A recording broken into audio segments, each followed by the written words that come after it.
The Legend of the Fat Princess. Once upon a time, in the land of Titania, there lived two princesses who loved to play together in the Black Forest. One day, while walking through the woods, they came across a most mysterious sight. It was a cake growing out of the ground. Enticed by the frosting-covered wonder, the princesses could not resist a quick taste, followed by a bite, and then a whole slice. In the blink of an eye, the princesses were overwhelmed by the intense yumminess. From the nearby bushes, a small furry creature emerged, and then another, and another. Soon dozens of the furry forest folk gathered around the princesses. Blissfully unaware of the danger surrounding them, the princesses continued to stuff their faces with the ummy-nummy cake. Om nom nom nom indeed. And in the blink of an eye, and much to their cake-feasting dismay, the princesses were gone. Hours later, when the princesses failed to return home, the kings became worried and sent search parties into the forest. "Go forth and do not return without the princess!" And so, without hesitation, the soldiers marched off into the forest.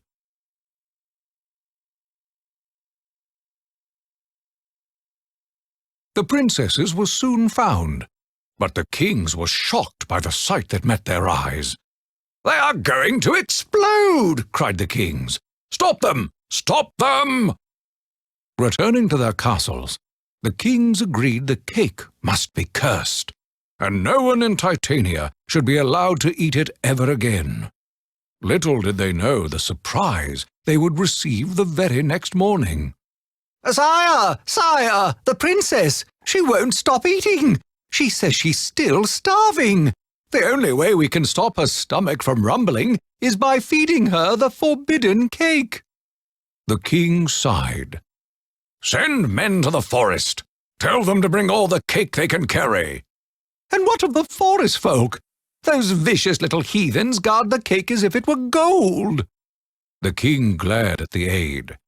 "If they get in your way, then, deal harshly with them, I suppose. Must I think of everything?"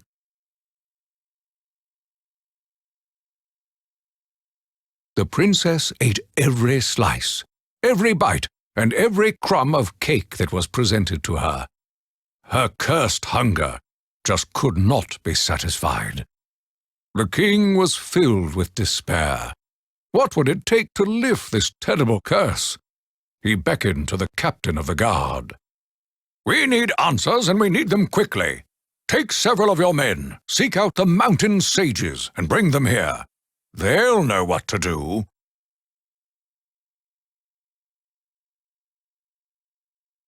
The sages locked themselves away in the royal laboratory and analyzed the cake using every spell, experiment, and technique at their disposal.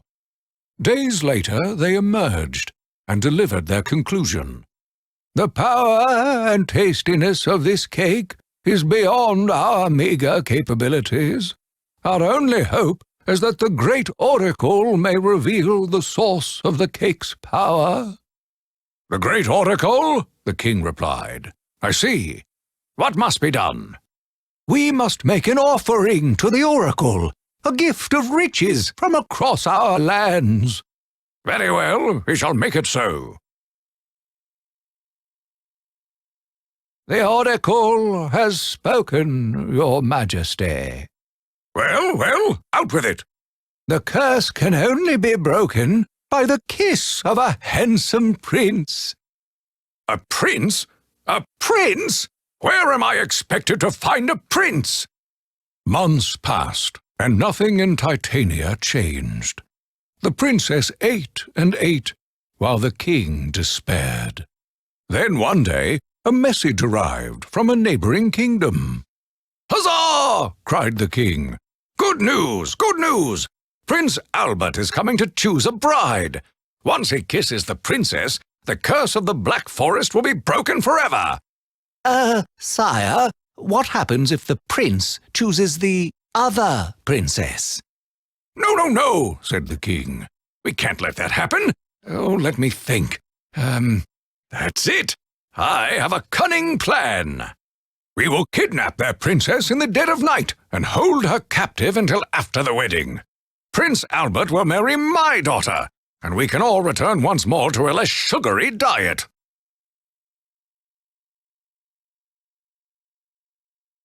That night, a shadowy group of figures crept silently into the enemy castle. They emerged moments later, carrying a large wriggling sack. The next morning, the sounds of screams broke the silence of the castle halls. Sire! Oh, sire, the princess! She's gone! What? The princess is gone? How did she escape from the dungeon? No, sire. The prisoner is still under lock and key. Your daughter is missing. What? Screamed the king. Well, she can't have gone far, you fool. She's the size of a house. Oh, it gets worse, sire. We found a thick trail of cake crumbs leading through the forest and into the enemy castle. Why, those sneaky little buggers! This means war! With his machines of war repaired, the king's next order of business was to augment his firepower with manpower. Muster the troops, we march at dawn. Sire, we have a problem. Our best soldiers have gone and gotten themselves thrown in jails all across the land. They may be great fighters, but they're also quite a rowdy bunch. I'm afraid we'll have to look elsewhere for troops. Nonsense! Gather the castle guards and free our men. We need all of our warriors for this campaign, especially the rowdy ones.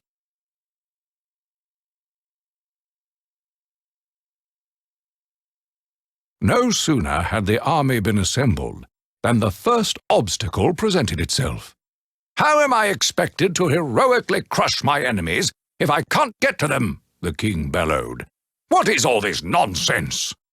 Defensive barricades, your majesty. They've erected them everywhere. Damned unsportsmanlike. Not very cricket. No, not very cricket at all, your majesty. Fortunately, we have a solution. The battle raged on and on. It seemed like there was always a new castle to storm, or a new tower to capture. This is ridiculous, the king cried. I am king, and I order you to rescue my daughter right now. It's not so simple, sire. The enemy's defenses are very strong. What followed was a fit of epic kingly rage. Naughty words were used. Cake was thrown. The royal scepter was used for purposes for which it, was not intended.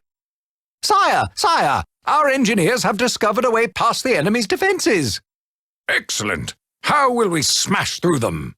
We won't smash through them, sire. We'll fly over them.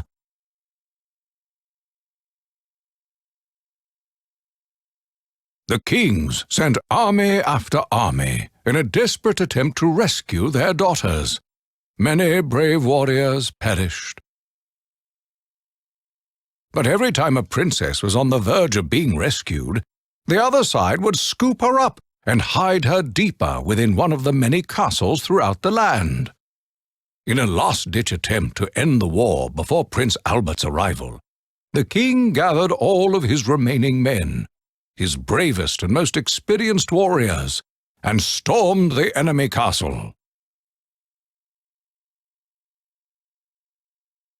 The battle was intense, and the casualties were high.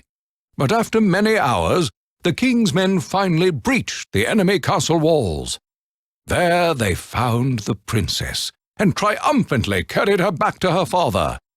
But at the moment when their victory seemed certain, they received a nasty surprise. It was an explosive decoy! Oh, what a devious trick! The enemy is far more cunning than I had imagined, the king said. No matter, if you rescued her once, you can do it again.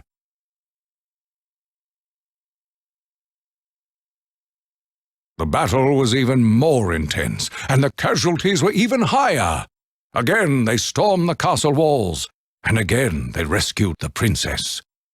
And again, at the moment of victory, they received another nasty surprise. A dragon? The king exclaimed. Oh, for f***'s sake! Those aren't even real! I suppose it was riding on the back of a unicorn, which was in turn riding on the back of a leprechaun, huh? Oh, who is writing this dreck? Well, it is a video game, sire. These things do happen. Still, mind the fourth wall, sire? Yes. Well then, follow that accursed lizard, and someone get me Old Painless. The time had come for desperate measures.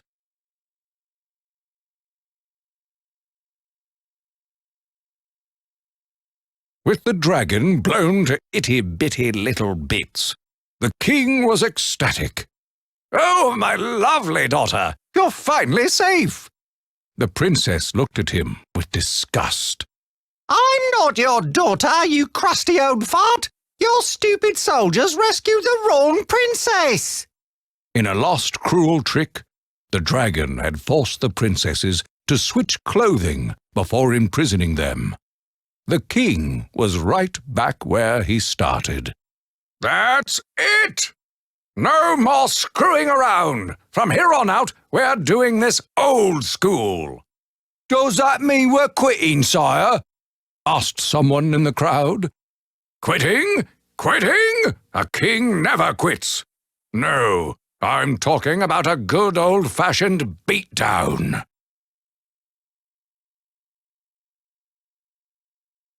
The slaughter was epic. The battlefield was strewn with the dead and dying. Friend and foe alike lay in pools of blood and frosting. The scene was deliciously horrible, or horribly delicious. It was impossible to decide. The king gazed out over the carnage. In the distance stood the enemy's final castle. Drawing himself up to his full height, the king addressed his surviving soldiers. Men, this is it. The end. I promise. Just rescue the princess one last time, and we can all go home.